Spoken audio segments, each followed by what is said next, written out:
সুপ্রিয় দর্শক, দেশে বিদেশে যেখান থেকেই দেখছেন, সমসাময়িক গুরুত্বপূর্ণ বিষয় নিয়ে এনটিভির নিয়মিত আয়োজন আইএফআইসি ব্যাংক নিবেদিত এই সময়ে আপনাদের সবাইকে স্বাগত জানাচ্ছি। সাথে আছি আমি নজরানা চৌধুরী। দর্শক, নির্বাচন নিয়ে অন্তর্বর্তী সরকার আর বৃহৎ রাজনৈতিক দল বিএনপির মধ্যে যে মতভিন্নতা তৈরি হয়েছিল তা লন্ডন বৈঠকের পর মোটামুটি দূর হয়ে গেছে। কিন্তু জামাতে ইসলামী এবং এনসিপি রীতিমতো ক্ষুব্ধ হয়েছে এই বিশেষ করে যে যৌথ বিবৃতি এসছে সেখান থেকে, এবং তাদের দাবি যে এই যৌথ বিবৃতির কারণে প্রধান উপদেষ্টার নিরপেক্ষতা ক্ষুণ্ণ হয়েছে। এসব বিষয় সহ সমসাময়িক নানা বিষয় নিয়ে আলোচনার জন্য আমরা দুজন অতিথিকে এনটিভির স্টুডিওতে আমন্ত্রণ জানিয়েছি। তারা হলেন বিপ্লবী ওয়ার্কার্স পার্টির সাধারণ সম্পাদক সাইফুল হক এবং গণফোরামের সাধারণ সম্পাদক ডাক্তার মোহাম্মদ মিজানুর রহমান। আপনাদের দুজনকেই এনটিভির স্টুডিওতে স্বাগত জানাচ্ছি। তো আজকে তো ডাক্তার মোহাম্মদ মিজানুর রহমান, আপনাদের জন্য একটি শোকাবহ দিন। আপনাদের সভাপতি আজকে মৃত্যুবরণ করেছেন, বীর মুক্তিযোদ্ধা মোস্তফা মহসিন মন্টু, এবং আমরাও শোকাহত বিষয়টি নিয়ে আমরা শোক জানাচ্ছি। তো আমি তাহলে শুরুতে ডাক্তার মোহাম্মদ মিজানুর রহমান, আপনার কাছেই আসতে চাই যে এই যে বৈঠকটা হলো, বৈঠকটা আউটকাম তো আমরা সবাই জানি যে প্রধান উপদেষ্টা ঈদের আগের দিন যেই জাতির উদ্দেশ্যে ভাষণে বলেছিলেন যেই তারিখটার কথা, সেটি থেকে একটু সরে আসার একটা ইঙ্গিত দিয়েছে সরকার পক্ষ থেকে। বিএনপিও আবার ডিসেম্বরের মধ্যে যেটি চাচ্ছিল সেখান থেকেও আবার একটু ছাড় দিয়েছে। তো আপনার কি মনে হয় বৈঠকটা বাংলাদেশের রাজনৈতিক যে সামনের দিকে গতিপথ সেইখানে কতটুকু প্রভাব ফেলবে? ধন্যবাদ আপনাকে এবং আমাদের সহ আলোচক আমার শ্রদ্ধেয় সাইফুল হক ভাই এবং দর্শক শ্রোতাকে। আমি প্রথমেই গভীর শোক প্রকাশ করছি আমার গণফোরামের প্রতিষ্ঠা লগ্ন থেকে যার সঙ্গে আমি কাজ করেছি, যিনি মুক্তিযুদ্ধে ঢাকা জেলার গেরিলা বাহিনীর প্রধান এবং মুক্তিযুদ্ধের অন্যতম সংগঠক, যিনি মুক্তিযুদ্ধে শুধু অংশগ্রহণ করেছেন তা না, সম্মুখ যুদ্ধে গেরিলা বাহিনীর প্রধান হিসাবে যে ঝুঁকি নিয়েছিলেন বাংলাদেশ রাষ্ট্র নির্মাণে। এর আগেও তিনি অভ্যুত্থান 69-এর গণ অভ্যুত্থান, ছাত্র রাজনীতি, এরপরে স্বাধীনতার পরে তিনি যথেষ্ট অবদান রেখেছিলেন। একসময় আওয়ামী লীগের রাজনীতিতে ছিলেন, যুবলীগের চেয়ারম্যান ছিলেন, আওয়ামী লীগের ঢাকা জেলার সভাপতি ছিলেন। কিন্তু আওয়ামী লীগের অপরাজনীতির কারণে তিনি সেখানে থাকতে পারেননি। 1993 সালে বাংলাদেশের সংবিধান প্রণেতা ডক্টর কামাল হোসেন, তিনি নিজেও আওয়ামী লীগ থেকে পদত্যাগ করে গণফোরাম প্রতিষ্ঠা করেন। সেখানে মোস্তফা মহসিন মন্টু এই গণফোরাম প্রতিষ্ঠায় ঐতিহাসিক ভূমিকা রাখেন। তো এই ধরনের একজন মুক্তিযুদ্ধের বিরল ব্যক্তিত্ব, এছাড়া বাংলাদেশে গণতন্ত্র, আইনের শাসন প্রতিষ্ঠার জন্যে যিনি নিরলসভাবে কাজ করেছেন, সাবেক সংসদ সদস্য বীর মুক্তিযোদ্ধা মোস্তফা মহসিন মন্টু, যিনি 2024 সালের 30শে নভেম্বর আমাদের গণফোরামের একটি জাতীয় কাউন্সিল হয় ইঞ্জিনিয়ার্স ইনস্টিটিউটে। সেখানে আমরা গঠনতন্ত্র সংশোধন করে ডক্টর কামাল হোসেনকে ইমিরিটাস সভাপতি করে মোস্তফা মহসিন মন্টুকে সভাপতি করা হয় এবং আমি সাধারণ সম্পাদক নির্বাচিত হই। তিনি আজ স্কয়ার হসপিটালে তিনি ইন্তেকাল করেছেন। এটা আমাদের জন্য একটি খুবই গভীর দুঃখের বিষয়। তো এই যে জুলাই আন্দোলন যেটা হয়েছে, সেখানেও আমরা গণফোরাম মাঠে ছিলাম এবং বিগত 15-16 বছর ধরে আমরা আন্দোলন সংগ্রামে ছিলাম। এবং আপনি জানেন 2018 নির্বাচনে যে ঐক্যফ্রন্ট হয়েছিল, জাতীয় ঐক্যফ্রন্ট প্রতিষ্ঠায়ও বিএনপির সঙ্গে এই মোস্তফা মহসিন মন্টু একটা ঐতিহাসিক ভূমিকা তখন পালন করেছিলেন। তো যাই হোক, আজকে যে প্রেক্ষাপটটা তৈরি হয়েছে, আমরা মোস্তফা মহসিন মন্টু অসুস্থ হলেও তিনি আমাদের দলকে নির্দেশনা দিচ্ছিলেন এবং বিএনপির মহাসচিবের সঙ্গে এই সংকট উত্তরণে এবং একটি জাতীয় নির্বাচন এবং মুক্তিযুদ্ধের আকাঙ্ক্ষিত বাংলাদেশ, একটি মানবিক বাংলাদেশ প্রতিষ্ঠার জন্যে তিনি কথা বলছিলেন, আমাদের দিক নির্দেশনা দিচ্ছিলেন। এবং আমি নিজে একটি প্রধান উপদেষ্টার দায়িত্ব নেওয়ার পর একটি বৈঠক হয়েছিল রাজনৈতিক দলগুলোর সাথে যমুনায়। সেখানে দেখেছিলাম উনি অক্সিজেন সিলিন্ডার নিয়ে সেই বৈঠকে তিনি দীর্ঘদিন ধরে ফুসফুসে রোগে আক্রান্ত ছিলেন এবং তিনি অক্সিজেনের সিলিন্ডার নিয়েই যাচ্ছিলেন এবং সেখানে আমরা ডক্টর মোহাম্মদ ইউনূস প্রধান উপদেষ্টা ডেকেছিলেন। তো সেই জায়গায় আমরা ডক্টর কামাল হোসেনের নেতৃত্বে গিয়েছিলাম, কিন্তু আমাদের মোস্তফা মহসিন মন্টু তিনিও আগ্রহ প্রকাশ করেছিলেন এবং আমরাও তাকে ওই সিলিন্ডার নিয়েই সেখানে অংশগ্রহণ করেছিলেন এবং দীর্ঘ সময় তিনি তার আকাঙ্ক্ষাগুলো প্রধান উপদেষ্টার কাছে ব্যক্ত করেছিলেন। এবং তিনি এটাও বলেছিলেন ডক্টর ইউনূসকে যে 1993 সালে যখন গণফোরাম প্রতিষ্ঠা হয় তখন 3 দিনব্যাপী জাতীয় যে কাউন্সিল হয় সেই সম্মেলনের উদ্বোধনী অনুষ্ঠানের প্রধান অতিথি ডক্টর মোহাম্মদ ইউনূস ছিলেন। তার কাছে আমরা এটাই বলেছিলাম যে আজকে একটা বিরল সুযোগ তৈরি হয়েছে একটা নতুন বাংলাদেশ নির্মাণের, একটি অভ্যুত্থান পরবর্তী। তো এই যে সুযোগটা তৈরি হয়েছে এই সুযোগটা যাতে ব্যর্থ না হয়। তো আজকে আমরা দেখেছি যে আকাঙ্ক্ষা তৈরি হয়েছিল একটি নতুন বাংলাদেশ নির্মাণের, কিন্তু এই অন্তর্বর্তীকালীন সরকারের কাছে আমাদের ক্রিয়াশীল সকল রাজনৈতিক দল এবং জনগণের যে আকাঙ্ক্ষাটা ছিল সেই আকাঙ্ক্ষাটা বাস্তবায়ন হচ্ছিল না। সরকারের অদক্ষতা যদি আমরা বলি এটা আছে। তারপরে এক এক সময় লাগামহীন এক একজন উপদেষ্টা এক এক কথা বলছিলেন। নির্বাচন নিয়ে তাদের সত্যিকার অর্থে যে রোডম্যাপ একটা সরকারের দায়িত্বশীল জায়গা থেকে বলা দরকার সেটাও পাচ্ছিলাম না। এই জন্যে আমাদের সঙ্গে সরকারের একটা দূরত্ব তৈরি হচ্ছিল, কিন্তু এই লন্ডন বৈঠকের মধ্য দিয়ে সেই দূরত্বটা কিছুটা দূর হয়েছে। আমি কিছুটা বলবো এই জন্যে সেখানে ডাক্তার মোহাম্মদ মিজানুর রহমান, আমরা আপনার কাছে একটু পরে আসবো বিষয়টা নিয়ে। আমি একটু সাইফুল হকের কাছে যেতে চাই, সাধারণ সম্পাদক বিপ্লবী ওয়ার্কার্স পার্টি। এই ডাক্তার মোহাম্মদ মিজানুর রহমান যেটি বলছেন যে সরকারকে ব্যর্থ হতে দিতে, কোনোভাবেই ব্যর্থ হতে দেওয়ার উদ্দেশ্য ছিল না রাজনৈতিক দলগুলো, তারা সহযোগিতাই করতে চেয়েছিল, কিন্তু সরকারের ভেতরের লোকজনের কিছু অদক্ষতার কারণে এটি হচ্ছে। আপনি কি এটি মনে করেন যে সেরকম পরিস্থিতি তৈরি হয়েছিল আসলে? যদিও এর মাঝখানে কিন্তু একটা ঘটনা দেখেছিলাম যে প্রধান উপদেষ্টা পদত্যাগ করতে চান, এরকম একটা। জি, আপনাকে ধন্যবাদ। প্রিয়ভাজন, গণফোরামের সাধারণ সম্পাদক ডক্টর মিজানুর রহমান, দর্শক শ্রোতা, আপনাদেরকে শুভেচ্ছা। আর আমি শুরুতেই আমি নিজেও গভীর শোক প্রকাশ করছি। গণফোরামের যিনি সভাপতি ছিলেন, আমাদের মুক্তিযুদ্ধের অন্যতম সংগঠক বীর মুক্তিযোদ্ধা মোস্তফা মহসিন মন্টু, তিনি আজকে বিকালে শেষ নিঃশ্বাস ত্যাগ করেছেন। আমরা শোনার পরে স্কয়ার হাসপাতালে ছুটে গিয়েছিলাম। পরবর্তীকালে রাত 9টায় তার প্রথম জানাজা অনুষ্ঠিত হয়, সেখানে উপস্থিত ছিলাম আমি। তার তো একটা দীর্ঘ সংগ্রামী জীবন, এবং আমি তার সংগ্রামী জীবন এবং স্মৃতির প্রতি আমাদের গভীর শ্রদ্ধা জ্ঞাপন করছি। বিশেষ করে আমরা পরবর্তীকালে আওয়ামী দুঃশাসন বিরোধী আন্দোলন যখন শেষ পর্যায়ে, ওনার সাথে আমাদের সখ্যতাটা গড়ে ওঠে গত কবছর। আমরা বিপ্লবী ওয়ার্কার্স পার্টি, গণতন্ত্র মঞ্চ, বিএনপি সহ সকল বিরোধী দল যখন আমরা রাজপথে যুগপথ আন্দোলন গড়ে উঠি, তখন সেখানে গণফোরামের একটা গুরুত্বপূর্ণ ভূমিকা তারাও পালন করবার চেষ্টা করেছেন। সেই সুযোগে তার সাথে আমারও অসংখ্য বার মিটিং, আলাপ আলোচনা, বোঝাপড়া হয়েছিল। এরকম একটা গুরুত্বপূর্ণ সময়ে তার চলে যাওয়াটা, এটা আমার জন্য অপূরণীয় একটা ক্ষতি হয়েছে। আমি তার জন্য শ্রদ্ধা জানাই। এবং আগামীকাল তো তার বাদ জোহর ঢাকা বিশ্ববিদ্যালয় মসজিদে তার নামাজের পরে তার জানাজা হবে, এবং তারপরে কেন্দ্রীয় শহীদ মিনারে বেলা 2টায় ওনার লাশ আনা হবে। সেখানে সর্বস্তর জনগণের শ্রদ্ধার জন্য সেখানে রাখা হবে। আশা করি যারা তাকে ভালোবাসেন ছাড়া তারা নিশ্চয়ই সবাই সেখানে আসবেন। যেটা আপনি আমাকে সরাসরি প্রশ্ন করেছিলেন যে এটা তো কিছু সংকট তো আমরা দেখেছি, এবং আমরা দেখেছি যে সরকারের মধ্যে তো অনেকগুলো সরকার, এবং এমনকি উপদেষ্টাদের মধ্যেও তো একটা গুরুতর সমন্বয়হীনতা যেটা আমরা লক্ষ্য করেছি। ওই যে আমরা ছোটকালে পড়েছি না যে রাজা যত বলে পারিষদ বলে তার শতগণ।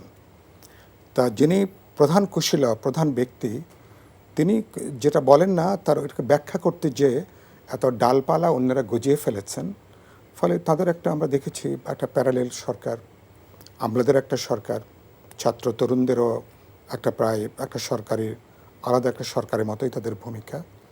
সরকার কিছুটা পথ হারিয়ে ফেলছিল, বিভ্রান্ত ছিল, গুরুতর সমন্বয়হীনতা ছিল। যে রাজনৈতিক দলগুলো সরকারকে এক কাটা সমর্থন আমরা দিয়ে এসছি, আমাদের সাথে অপ্রয়োজনীয় একটা মনস্তাত্ত্বিক দূরত্ব তৈরি হয়েছিল এবং এক সরকার বিশেষ দিকে ঝুঁকতে যেয়ে কিছু কিছু দলের দিকে ঝুঁকতে যেয়ে তরুণদের দল সহ আরও কিছু দল যারা গত অন্তর্বর্তী সরকারের কাছ থেকে নানা ধরনের সুবিধা যারা নেবার চেষ্টা করে এসছে, রাজনৈতিকভাবে, অর্থনৈতিকভাবে, প্রশাসনিকভাবে, ব্যবসা বাণিজ্যের দিক থেকে বহুমাত্রিকভাবে, তো তারা তো চেয়েছেন যে সরকারকে কিভাবে তারা মানে ব্যবহার করতে পারেন। গণতান্ত্রিক উত্তরণের চেয়ে রাজনৈতিক দল জনগণকে আস্থা নেবার পরিবর্তে তাদের ব্যক্তিগত, গোষ্ঠীগত তাদের এজেন্ডাটাই ছিল প্রধান। সরকার সেখানে কিছুটা হাবুডুবু খাচ্ছিলেন এবং প্রধান উপদেষ্টা নিজে তো যথেষ্ট মন খারাপ করে বলছিলেন তিনি যে পদত্যাগ করতে চেয়েছিলেন। আমি নিজে ওনাকে বলেছিলাম যে মাঝ নদীতে আমরা তো মাঝি বদলাতে চাই না, পরিষ্কার করে বলেছি যে আমরা দেখতে চাই যে সরকার সফল হবে।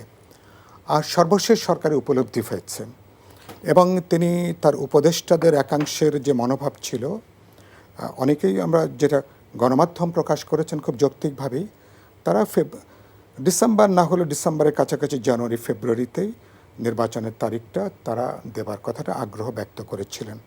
কিন্তু অপরাংশের আমরা যেটা শুনেছি, জানতে পেরেছি নানাভাবে টানাটানিতে শেষ পর্যন্ত তিনি এপ্রিল মাসে, যেটা তার সেরা নির্বাচনের জন্য এপ্রিল মাস নিশ্চয়ই কোনো ভালো কোনো সময় নাই।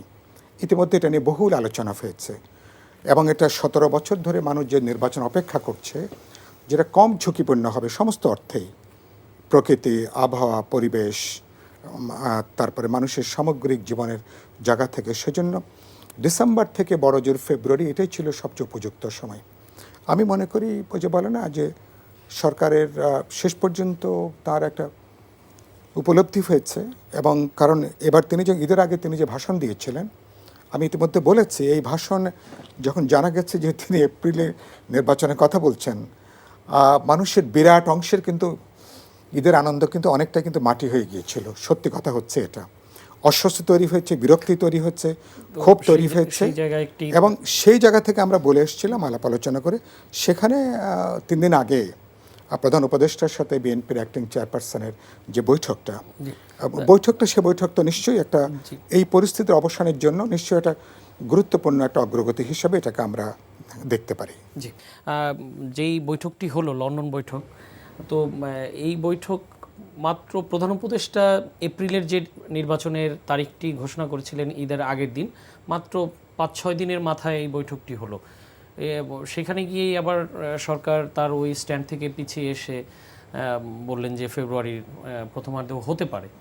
তো কি মনে হয়, সরকার কি আসলে দুর্বল হয়ে গেল এই কয়েকদিনের মধ্যে? না, দুর্বল না। আমি যেটা মনে করি যে সরকারের মানে এই উপলব্ধিটা আরো আগে হবার ব্যাপার ছিল। এই কয়েকদিনে কি নিয়ে উপলব্ধি হলো? এটা হলো যে সময়টা তো খুব সংক্ষিপ্ত। প্রথমত বিএনপি বা প্রায় সকল রাজনৈতিক দল কেউই ওনার এই সম্ভাব্য শিডিউলটাকে কেউ আমরা গ্রহণ করিনি এবং একটা শক্ত বার্তা দেওয়া হয়েছে যে আমরা ডিসেম্বরের ভেতরে আমরা জাতীয় নির্বাচনটা করতে চাই। কারণ সরকার যে কাজগুলো সরকার যুক্তি দিয়ে বোঝাতে পারেননি কেন ডিসেম্বরের পরে আরও 3-4 মাস তাদের সময়টা লাগবে। আমরা বিচারের ব্যাপারে সময় আমরা একমত, বিচারকে জোরদার করেন, ত্বরান্বিত করেন। সংস্কার ব্যাপারে আমরা বলেছি জুলাই সনদের ব্যাপারে যখন ন্যূনতম ঐক্যমত হবে তার উপরে ভিত্তি করে আমরা জুলাই মাসের ভেতরেই আমরা একটা জুলাই সনদ আমরা স্বাক্ষর করতে চাই। নির্বাচন কমিশন তারা প্রস্তুত, তারা একাধিকবার তারা জানিয়েছেন। বাকি থাকা আইনশৃঙ্খলা রক্ষাকারী বাহিনী এবং তার একটা পেশাদারি একটা প্রস্তুতি, সেটার জন্য আমি মনে করি যথেষ্ট সময় ছিল। এর আগে 3 মাসের তত্ত্বাবধায়ক সরকার মোটামুটি গ্রহণযোগ্য সেখানে নির্বাচন হয়েছে না, তারা তো ইতিমধ্যে 3টা তত্ত্বাবধায়ক সরকারের মেয়াদ পার করে এখন তারা 10 মাস এখন তাদের চলছে। যদি সিদ্ধান্ত থাকে, যদি সদিচ্ছা কাজ করে, যদি আপনি সেভাবে প্ল্যান করেন, যদি আপনার পেশাদারিত্ব একটা লক্ষ্য থাকে, নিশ্চয়ই এটা অর্জন করা সম্ভব। এই বার্তাটা ওনারা নিয়েছেন 1।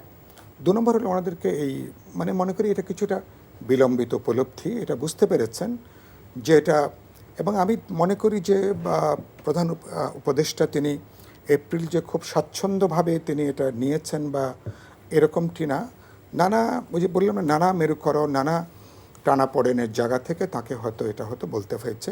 এগুলো এখন জানা যাবে না, এগুলো 2-4 মাস, 6 মাস, 1 বছর পরে যখন এইসব উপদেষ্টা মণ্ডলী যারা পলিসির সঙ্গে যুক্ত তারা যখন আত্মজীবনী লিখবেন, কখন কি হয়েছে, তখন থলের বিড়ালগুলো এক এক করে তখন আমরা জানতে পারবো। আমি তারপরে মনে করি এটা একটা বিলম্বিত উপলব্ধি। সরকারের জন্য এটা প্রায় 180 ডিগ্রি প্রায় উল্টো দিকে যাত্রা, যেটা এ ধরনের বয়োজ্যেষ্ঠ, প্রবীণ, প্রজ্ঞাবান, যাদের একটা বৈশ্বিক অভিজ্ঞতা আছে, তাদের দিক থেকে এরকম জায়গাটা নিশ্চয়ই আমরা চাই না। উচিত ছিল রাজনৈতিক দল, জনগণের যে কণ্ঠস্বর, তাদের যে আকাঙ্ক্ষা, যে দাবিটা, আকুতিটা, সেই জায়গাটাকে বিবেচনার মধ্যে নিয়ে এবং এ ধরনের একটা বক্তব্য দেশে দিতে পারলে রাজনৈতিক দলগুলোর সাথে এটা সরকারের জন্য মর্যাদা সম্পন্ন হতো, এটা সরকারের ক্রেডিবিলিটির এটা আরও বরঞ্চ জোরদার হতে পারত, সরকার নিজেকে শক্তিমান হিসেবে আসতে পারত, রাজনৈতিক দলগুলোরও সরকারের প্রতি আস্থার জায়গাটা বাড়ত। ফলে এখন যেটা করেছেন এটা মনে করি এটা অনেকটা মন্দের ভালো এবং এটা করলে ওনাকে 5,500 মাইল দূরে যে এরকম একটা বোঝাপড়ার জায়গাটা আসার দরকার হতো না। এটা সরকারের জন্য খানিকটা হিউমিলিয়েটিং। এটা যদি সাফল্য আমি একটু যুক্ত করি, এটা যদি সফলতা ধরা হয় তাহলে প্রধান উপদেষ্টার লন্ডন সফর নিয়ে অনেক ধরনের কথাবার্তা হচ্ছে, অনেক ধরনের সমালোচনাও হচ্ছে এবং ওইখানকার সরকারি কর্মসূচি মানে প্রধান উপদেষ্টা হিসেবে যে সমস্ত কর্মসূচি ছিল সব কিছু মিলে এক ধরনের কিছু সমালোচনার মূলক কথাবার্তা এসছে। সেই জায়গাটায় এই সফলতাটা একটু কাভার আপ করেছে। না, আমি অবশ্যই মনে করি না এটা আমি মনে করি এটার পরেও এই মিটিংটা ছিল গুরুত্বপূর্ণ এবং এই মিটিংয়ের ফলাফল আমি দিন শেষে দেখব আউটকামটা কি। দিন শেষে প্রধান যে মানুষের মনোযোগটা ছিল, নির্বাচনে সরকার এক ধরনের বাজি ধরার মতন, এক ধরনের ওই জুয়ার কোর্টে যেভাবে ডেটটাকে যেভাবে রাখা হয়েছিল, সবাই জানেন যে এপ্রিল মাসটা নিশ্চয়ই সেরা নির্বাচনের জন্য কোনো উপযুক্ত সময় না। তাহলে আপনারা এত বোধবোদ্ধা মানুষ, প্রবীণ, এরকম প্রজ্ঞাবান মানুষ এবং যাদের অসংখ্য ইন্টারন্যাশনাল অভিজ্ঞতা আছে জীবনের, ওনাদের জীবনের ঝুড়িতে অসংখ্য জিনিস আছে না, এরকম বুদ্ধিমান মানুষরা যদি কাজ করতে পারেন, এটা তারা যে অল্প দিনের মধ্যে উপলব্ধি করেছেন, নিশ্চয়ই আমি স্বাগত জানাই। এটা স্বস্তির বিষয় হয়েছে। নির্বাচন কেন্দ্রিক যে ভুল বোঝাবুঝি দূরত্বটা ছিল কিছুটা অবসান হয়েছে, রাস্তাটা কিছুটা বলতে পারেন খোলা গেছে। এখনও পর্যন্ত আমি 100% নিশ্চিত বলা যাবে না যে গোটা সংকট থেকে আমরা বেরিয়ে আসতে পেরেছি, কারণ বিচারটা কীভাবে দৃশ্যমান হবে এটা নিয়ে প্রশ্ন আছে। সংস্কার কতখানি আমরা একমত হতে পারবো, তার উপরে জুলাই সনদ কীভাবে স্বাক্ষরিত হবে। আর নির্বাচনে এখনও পর্যন্ত আওয়ামী লীগের মতন একটা বড় দল তারা পতিত হলেও তারা দলগতভাবে তাদের নির্বাচন করবার সুযোগ নাই বিদ্যমান এক্সিকিউটিভ অর্ডার যেটা হয়েছে, তাহলে তারা দল বা প্রত্যেকটি নির্বাচন করতে পারবে না। তো নির্বাচনকে যদি একটা ইনক্লুসিভ যদি চেহারা দিতে হয়, সকলের অংশগ্রহণ যদি নিশ্চিত করতে হয়, 17 বছর ধরে আপনি যে নির্বাচন করবেন সেখানে আওয়ামী লীগের ভোটার কত এটা নিয়ে হয়তো প্রশ্ন উঠতে পারে, কিন্তু তাদের যে একটা বিরাট সংখ্যক ভোটার আছে এটা নিয়ে তো কোনো সন্দেহ নেই।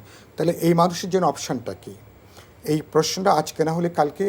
ফলে আপনি 17 বছর ধরে এই নির্বাচন যদি সবাইকে যদি আপনি যুক্ত করতে না পারেন, যাদের বিরুদ্ধে কোনো অভিযোগ নাই, কোনো আপত্তি নাই, কোনো বড় ধরনের সমালোচনা নাই, অপরাধের কোনো ট্র্যাক রেকর্ড নাই, তাহলে সে মানুষের তো ডেমোক্রেটিক স্পেস লাগবে, সে মানুষের ভয়েসটাকে রেজ করতে হবে, সে মানুষের সামনে পছন্দের জায়গাটা থাকতে হবে।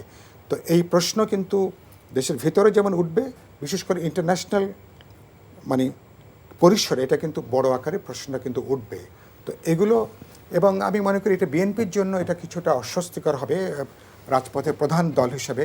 স্বাভাবিক নির্বাচনে যেখানে বিএনপিরও একটা বিপুল ব্যবধানে বিজয়ের সম্ভাবনাই যেখানে বেশি, তো সেখানে বিএনপি তো নিশ্চয়ই একটা একচাটিয়া নির্বাচনের চেয়ে বরঞ্চ একটা উৎসবমুখর প্রতিদ্বন্দ্বিতাপূর্ণ নির্বাচন, নানা স্টেক হোল্ডাররা আছেন স্ব জায়গাগুলো থেকে, সেটা অনেক বেশি স্বস্তিদায়ক সেটা। এবং আপনি এটা বড় ধরনের খুঁত রেখে, কারণ যে নির্বাচন হাসিনার 3টা নির্বাচন যেভাবে প্রশ্নবিদ্ধ হয়েছিল, যদি আপনি চিন্তা করেন উল্টো দিক থেকে আবার একটা বড় অংশকে আপনি পুরো সিনারির বাইরে রেখে আপনি ইলেকশনে যদি আপনি যান, এটা আজকে না হলে কালকে, কালকে না হলে পরশু, 2 মাস 3 মাস 4 মাস 6 মাস পরে এটা কিন্তু বড় আকারে প্রশ্ন আকারে কিন্তু উঠবে। এটার জন্য যখন আপনি বলছেন এটা বহুত্ববাদী সমাজ করবেন, যখন কোনো বৈষম্য রাখবেন না, আপনি এটা ইনক্লুসিভ সমাজ করবেন। আমি দেখলাম যে জাতিসংঘ যেটা বলছেন যে সমাজের সকল মানুষের অধিকার, ওটা দল বলেননি, সকল অংশ সকল মানুষ বলবেন। তাহলে সকল মানুষ তো তার তো একটা রেপ্রেজেন্টেশনটা লাগবে, তার ধরনটা কি হবে, তার জন্য আপনার কাছে অফারটা কি, আপনি কি কথা বলবেন, এটা একটা প্রশ্ন।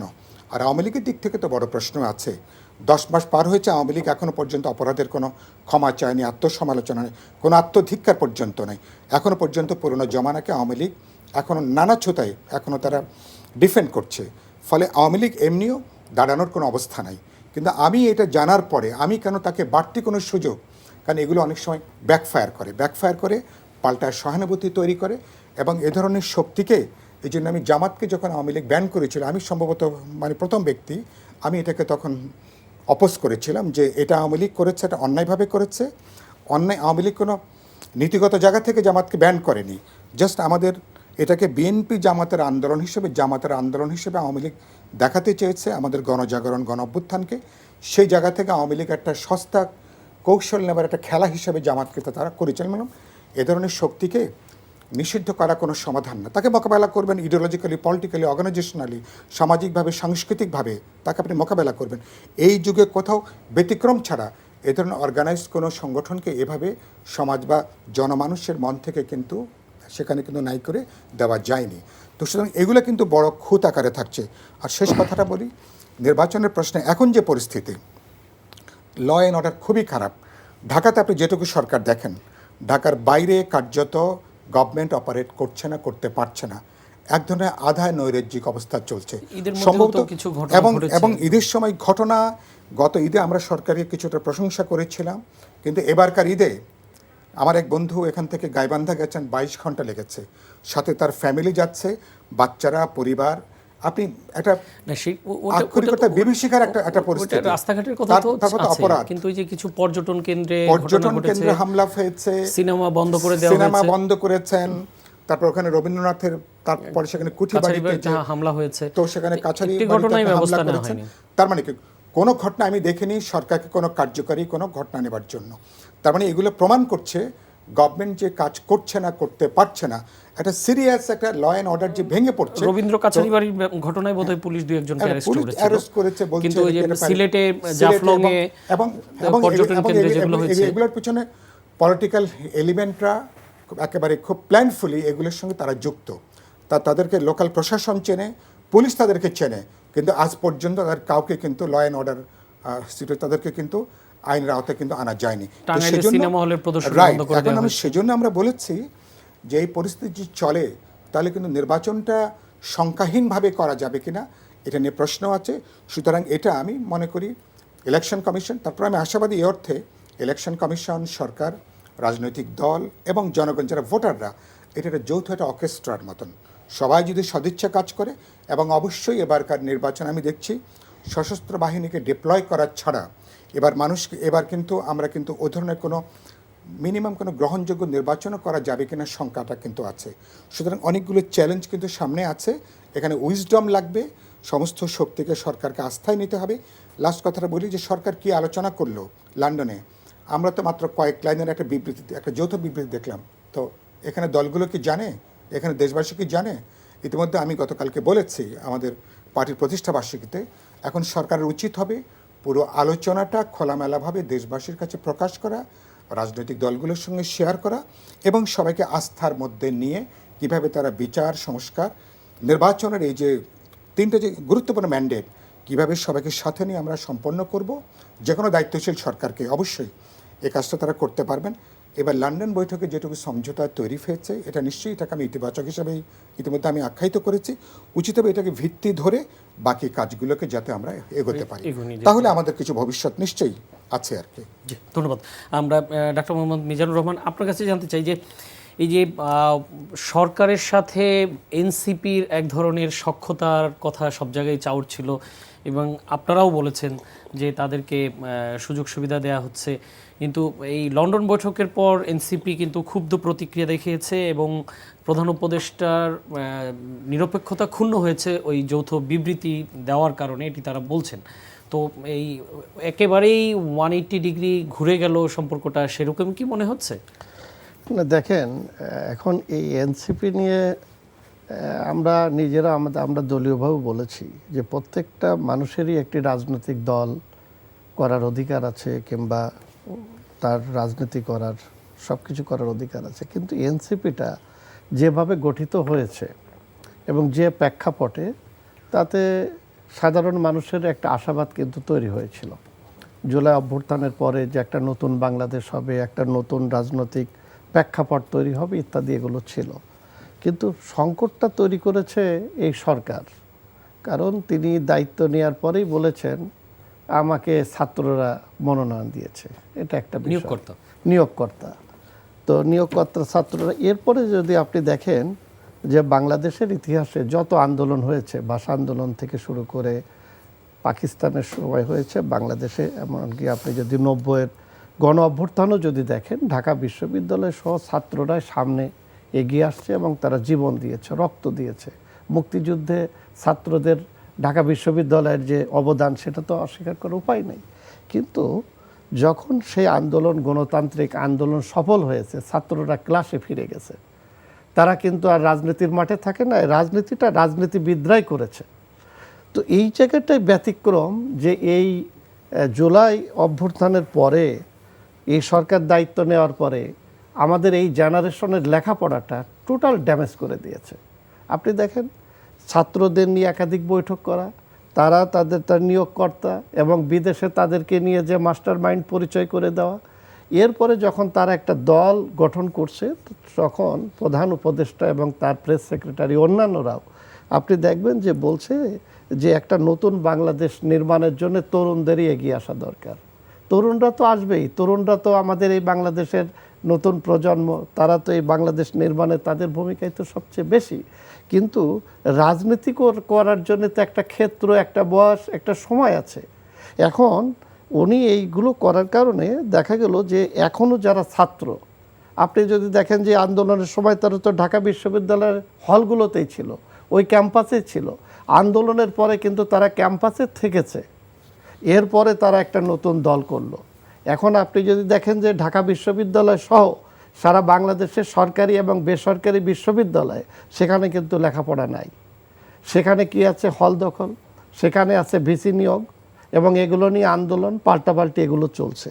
তো এই প্রেক্ষাপটে এই যে এনসিপিটা তৈরি হলো, এই বিতর্কটা সরকার কিন্তু তাদের করে দিল। ফলে আমরা একটা ভালো রাজনৈতিক দল আমরা কিন্তু চেয়েছিলাম, কোনো রাজনৈতিক দল কিন্তু তাদেরকে মানে বিদ্রুপও করে নাই, কিংবা তাদেরকে নেগেটিভ সেন্সও নেয়, স্বাগতই জানিয়েছিলাম।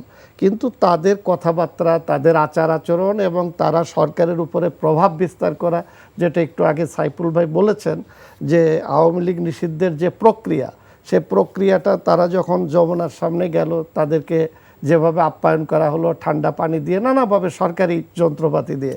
তো এরপরে এই দলটি গঠনের কয়েক মাসের মধ্যেই যে আপনি দেখবেন যে জনগণের প্রত্যাশা তাদের কাছ থেকে সেটা আর পাচ্ছে না, এটা একটা ব্যাপার। তো বিতর্ক তো করছে তারাই। পাশাপাশি আপনারা দেখবেন এক সময় ছাত্ররা এক জায়গায় গেলে যে পরিমাণ মিটিং, গণজমায়েত হয়েছে, এখন 200 লোক তাদের এখানে হয় না। তো এর মানেটা কি? মানেটা হচ্ছে যে তাদের কর্মকাণ্ড এবং জুলাই অভ্যুত্থানটা একেবারে তাদেরই অবদান। এইভাবে করে তারা বিতর্কিত করেছে, রাজনীতির মাঠটাও করেছে। সরকারকেও তারা গণতান্ত্রিক প্রক্রিয়া উত্তরণের যে মানে পথটা ছিল, সেটার থেকে তারা সরিয়ে নিয়ে গেছে। এই জন্যই বিতর্কটা তৈরি হয়েছে। এখন একটা কথা আপনাকে বলি, সরকারের নির্বাচন নিয়ে আপনি যেটা বললেন, লন্ডন বৈঠকের পরে এনসিপি বা অন্য 2-1টা দল এটা নিয়ে বলছে যে তার সাথে দেখা করা বা যৌথ বিবৃতি দেওয়া ঠিক হয়নি। এখন দেখেন, বিএনপি বাংলাদেশের বর্তমান প্রেক্ষাপটে একটি সর্ববৃহৎ রাজনৈতিক দল। অন্যতম আরেকটা বিরোধী দল ছিল বা সরকারি দল ছিল আওয়ামী লীগ, সে মাঠে নাই। আমরা যে ক্রিয়াশীল রাজনৈতিক দলগুলো ছিলাম, তারা কিন্তু আমরা আওয়ামী লীগের জোট বা মহাজোটের বিপরীতে আমরা 15 বছর বিএনপি সহ সমমনা রাজনৈতিক দল মাঠে ছিলাম, আন্দোলন সংগ্রাম করেছি। তো এই দলগুলোর মধ্যে কিন্তু আমাদের একটা ঐক্যমত্য কম বেশি রয়ে গেছে। এখন সেই জায়গা নির্বাচন নিয়ে যে ধরনের সংকট তৈরি হয়েছে, সরকার ক্লিয়ার করছিল না কিছু, এরপরে লন্ডন যাওয়ার পরে যে কোনোভাবে হোক বিএনপির ভারপ্রাপ্ত চেয়ারম্যানের সাথে বৈঠক হয়েছে, এটা আমরা সবাই ইতিবাচকভাবে নিয়েছি। সেখানে তার গোপন বৈঠক এ ধরনের কিছু আমরা পাইনি। এখন বিষয়টা হলো যে এই সরকার তো একটা নির্বাচন দেবে, মুখ্যত নির্বাচন। আপনি দেখেন বিপ্লব কিন্তু এটা না, এবং বিপ্লবী সরকার না যে সংবিধান স্থগিত হয়ে গেছে ইত্যাদি ইত্যাদি, আজীবন থাকবে অনন্তকাল, তা কিন্তু না। এখন আপনি যদি ইসে দেখেন, শ্রীলঙ্কা দেখেন, সেখানেও কিন্তু অভ্যুত্থান হয়েছে, একটা নির্বাচন হয়েছে। আমাদের এখানে 90-এও কিন্তু অভ্যুত্থান হয়েছিল। এরপরে বিচারপতি শাহাবুদ্দিন মাত্র 90 দিনের মধ্যে একটা গ্রহণযোগ্য নির্বাচন করে দিয়েছিলেন। সেখানেও কিন্তু 9 বছরের এরশাদের সাজানো পাতানো প্রশাসন ছিল, 90 দিনে করেছে না। এখন এই সরকার দায়িত্ব নেওয়ার পরে তিনি বললেন সংস্কার, বিচার, এরপরে হলো নির্বাচন। আমরা তাকে কিন্তু স্বাগতই জানিয়েছি। কিন্তু এই 10 মাসে সংস্কারের নামে তো কোনো কিছু করা যায় নাই, বরং একটার পর একটা যে সরকার যা করছিল সেগুলো নিয়ে বিতর্ক, এবং সরকারের মধ্যে এবং দেশের মধ্যে বিতর্ক তৈরি হচ্ছিল, সমস্যা। যেমন আপনাকে বলি, আগামী 17, 18, 19 জুন সেখানে ঐক্যমত্য কমিশন আমাদেরকে আমন্ত্রণ করেছে এবং এজেন্ডাও দিয়ে দিয়েছে। আমরা কয়েকদিন আগে তাদের সাথে বসেছিলাম। 170 অনুচ্ছেদ নিয়ে, ভাই তো ছিলেন, 170 অনুচ্ছেদ নিয়ে সারা দিন কেটে গেল, আমরা একমত হতে পারি না। আবার এই বিষয়টা নিয়ে 17 তারিখে ডেকেছেন। তো এখন আমরা বলেছিলাম যে আপনি সংবিধান সংস্কার করা তো এই সরকারের কাজ না, মিনিমাম ঐক্যমত্য হলে সেটা রেখে দেন, আগামীতে যে সরকার আসবে তারা সেটা করার জন্য দায়বদ্ধ থাকবে। বাকি যে সংস্কার, ধরেন নির্বাচন কমিশন, তারপরে জনপ্রশাসন, দুর্নীতি দমন কমিশন এবং আইন শৃঙ্খলা, এর জন্য তো আপনার 10 মাস লাগে না, 2 মাসের মধ্যেই যথেষ্ট। বিচার বিভাগ কি করতে হবে, যেমন দুর্নীতি দমনে কি করতে হবে, কোনো দলীয় প্রভাব মুক্ত একটা দুর্নীতি দমন কমিশন সারা দেশের মানুষ চায়। এইটার জন্য আপনাকে তো এত 9 মাস 10 মাস তো অপেক্ষা করার দরকার নেই, কিছুই তো আপনি করতে পারলেন না।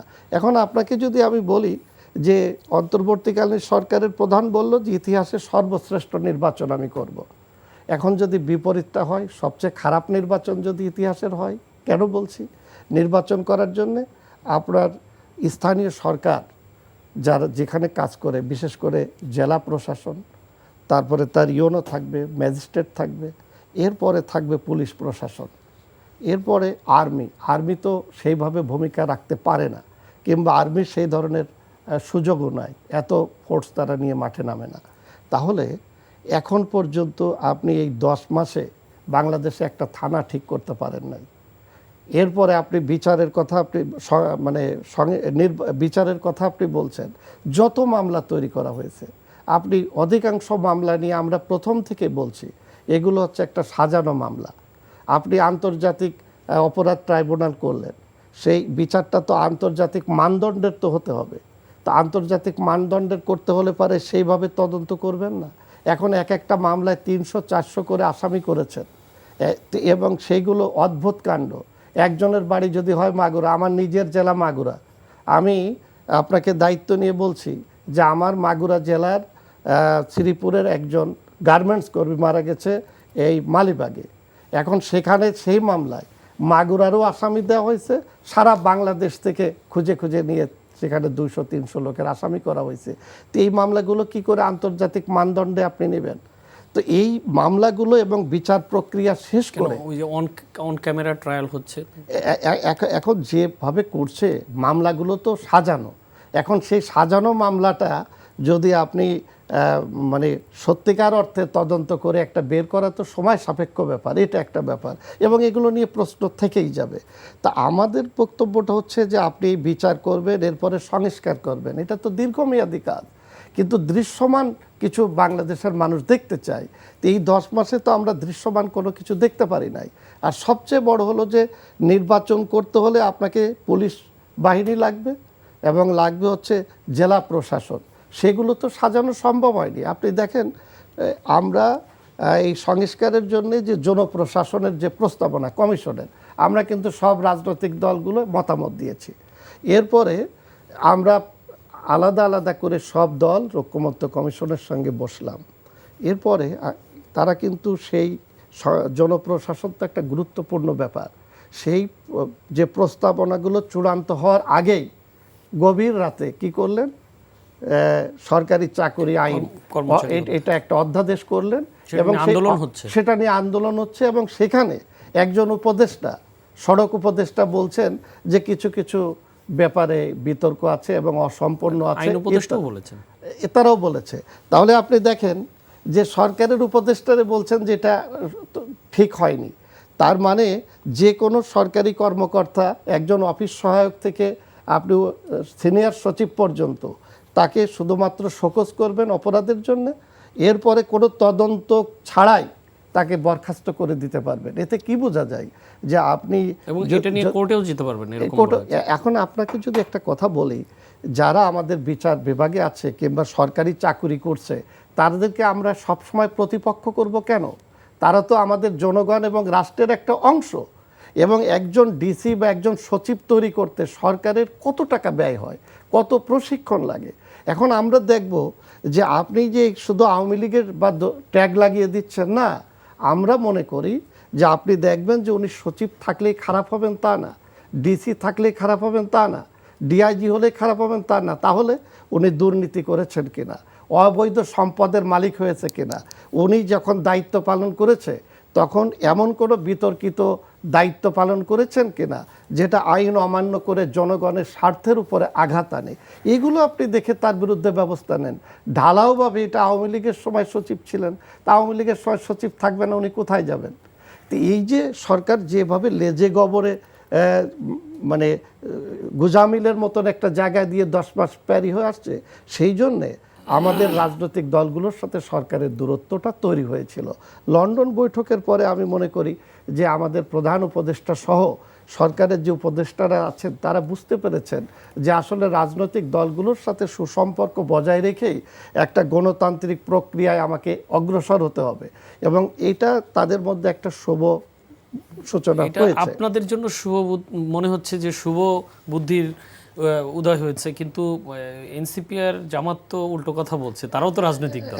এখন যদি আমরা এটা বলি যে তারা যে কথাটা বলছেন তারা এটা বলতে পারেন, কিন্তু তারা আমরা একসাথেই তো এই সরকারের সঙ্গে যতবারই আমরা বসেছি, তাদের মধ্যে আমি কিভাবে নেবেন তা জানি না, যে তারা এক হলো এনসিপি মনে করছে এই সরকারও আমাদের, এবং জুলাই গণ অভ্যুত্থান যেটা সংগঠিত হয়েছে সবটার ফসল তাদের।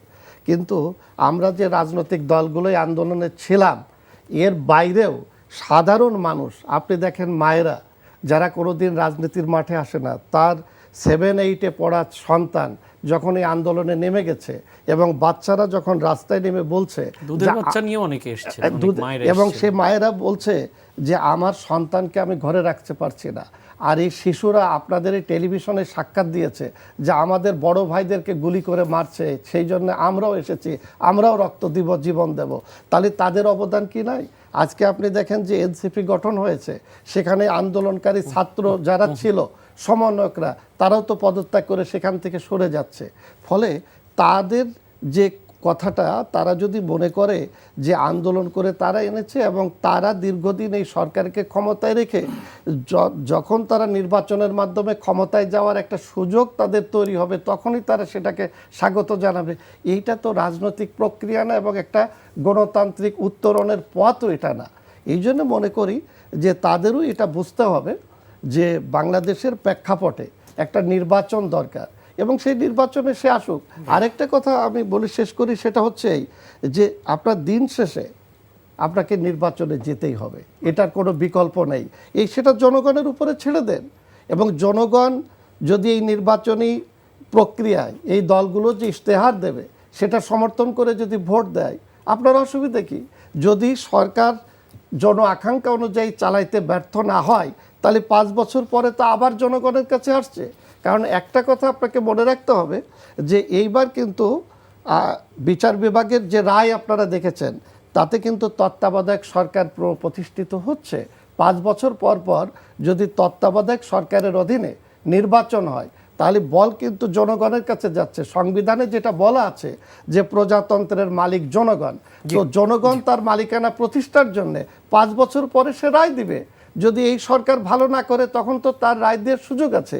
এই জন্য দিন শেষে সব দলকেই জনগণের কাছে যাওয়া উচিত এবং জনগণের কাছে ছেড়ে দেওয়া উচিত। নির্বাচনমুখী ধন্যবাদ আপনাকে। আমি সাইফুল হকের কাছে আসতে চাই, যদিও আপনার বিষয় না, বাট আপনি রাজনীতিবিদ, আপনার কাছেই রাজনীতি নিয়ে কোশ্চেন থাকবেই, আমাদের প্রশ্ন থাকবেই। তো এনসিপি রাজনৈতিক দল হিসেবে বিভিন্ন কর্মকাণ্ড পরিচালনা করছে, রাজনৈতিক দল হিসেবে প্রধান উপদেষ্টার সাথে বারবার বৈঠক করছেন এবং প্রধান উপদেষ্টা পদত্যাগ করার অভিপ্রায় ব্যক্ত করেছেন, সেটিও এনসিপির প্রধানকে ডেকে বলেছেন, তিনি আবার এসে বাইরে গণমাধ্যমকে সেটি বলছেন।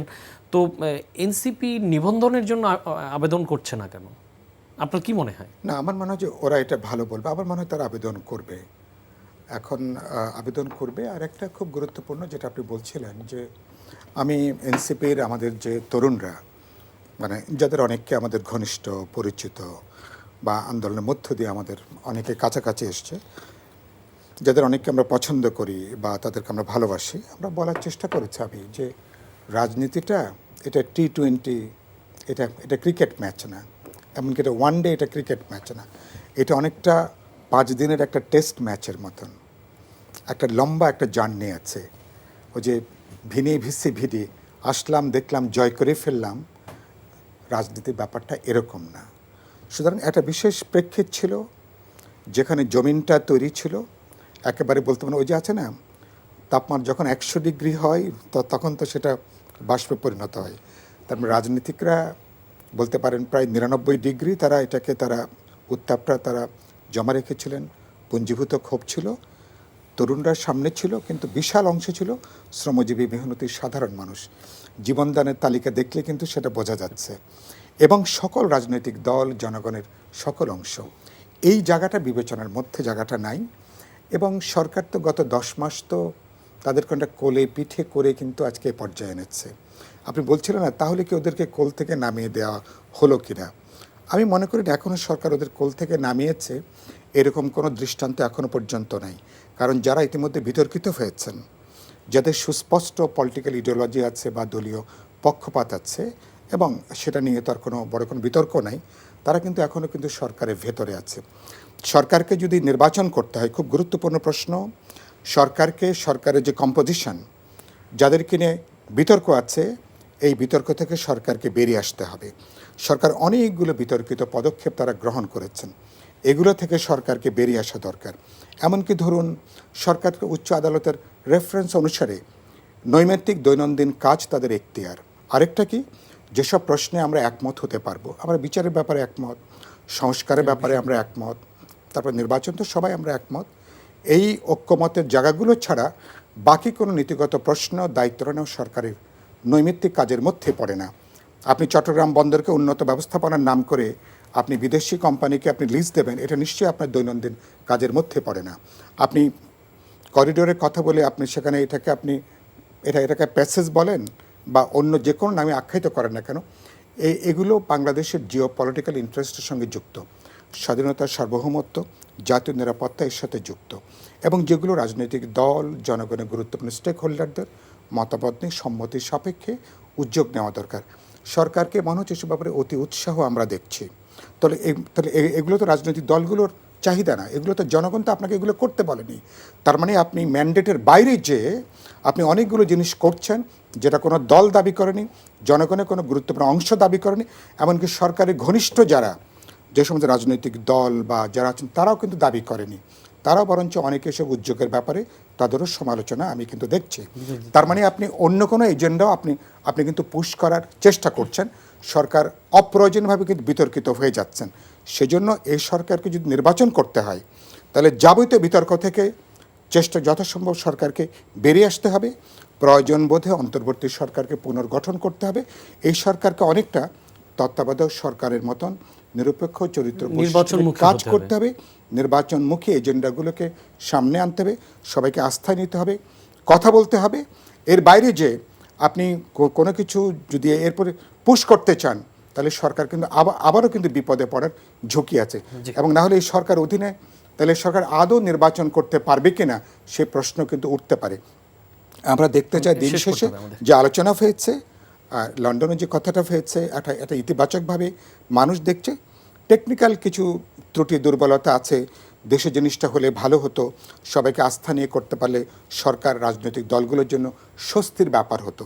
এটা কোনো স্বস্তির ব্যাপার হয়নি অধিকাংশ দল বা জনগণ অথবা এমনকি সরকারের জন্য। বাট তারপরেও একটা ভালো জিনিস হয়েছে, এটাকে আমরা স্বাগত জানাই। এখন উচিত হবে মাথা ঠান্ডা করে প্রজ্ঞা নিয়ে পরবর্তী কাজগুলোকে ভালোভাবে সম্পন্ন করা। জি, ধন্যবাদ আপনাদের। আমরা আজকে এখানেই শেষ করব। এই ছিল আজকে আমাদের এই সময়ের আয়োজন। প্রিয় দর্শক, সামনে বর্ষা মৌসুম আসছে, এরই মধ্যে ডেঙ্গুর প্রকোপ চোখ রাঙাচ্ছে, সাথে করোনার সংক্রমণও বাড়ছে। ডেঙ্গু থেকে পরিত্রাণ পাওয়ার একমাত্র উপায় নিজেদের আশেপাশের পরিবেশ পরিষ্কার পরিচ্ছন্ন রাখা, আর করোনা থেকে রেহাই পাওয়ার উপায় হলো স্বাস্থ্যবিধি মেনে চলা। এ বিষয়ে সবাইকে সজাগ থাকা ও সতর্কতা অবলম্বনের আহ্বান জানিয়ে আজকের মতো বিদায় নিচ্ছি। এনটিভির সাথে থাকার জন্য ধন্যবাদ। শুভরাত্রি।